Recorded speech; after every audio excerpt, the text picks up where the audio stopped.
विधायक विकास उपाध्याय ने कहा है कि बीजेपी के राष्ट्रीय अध्यक्ष अपने विधायक सरकार को सख्त निर्देश दे रहे हैं कि भ्रष्टाचार न करे। बीजेपी राष्ट्रीय अध्यक्ष ने प्रदेश के विपक्ष की आवाज को सार्थक साबित कर दिखाया।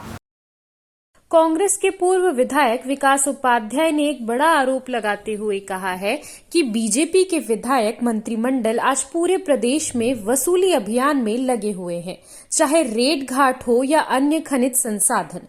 जिस विधायक को कुछ समझ नहीं आ रहा है वे सरकारी विभागों में दादागिरी से वसूली, ठेके पर कमीशन खोरी में मदमस्त हैं।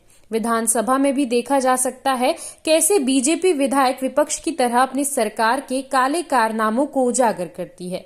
सही भी है, उनमें से कुछ तो वक्त के मारे हुए हैं।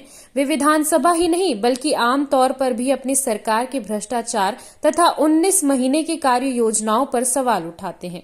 मुख्यमंत्री जी तो सरल व्यक्तित्व के हैं, लेकिन उनके पीछे जनता को गुमराह करने और ठेंगा दिखाने में व्यस्त पार्टी अपने कामकाज को लेकर जनता के बीच जाने पर मुंह छुपाने का कार्य कर रही है। इसलिए राष्ट्रीय अध्यक्ष ने दर्पण दिखाने का प्रयास किया है। भारतीय जनता पार्टी के राष्ट्रीय अध्यक्ष जेपी नड्डा जी को अब ये बात समझ में आ गई कि भारतीय जनता पार्टी की छत्तीसगढ़ की सरकार भ्रष्टाचार में लिप्त है। मेन पार्ट में हो रहे प्रशिक्षण शिविर में जिस प्रकार से नड्डा जी ने अपने नेताओं को हिदायत दी कि भ्रष्टाचार में लिप्त मत हो, भ्रष्टाचार से बचें। आज भारतीय जनता पार्टी की 19 महीने की सरकार, विधायक मंत्री कोई रेत खदान में लूट मचा रहा है, कोई खनिज के साधन संसाधनों में लूट मचा रहा है, कोई ठेकेदारी में कमीशन ले रहा है।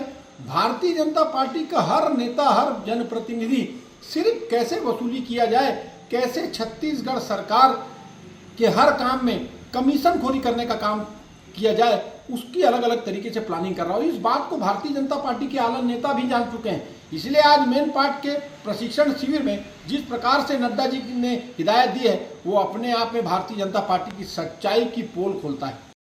CCN शार्क न्यूज के लिए ब्यूरो रिपोर्ट।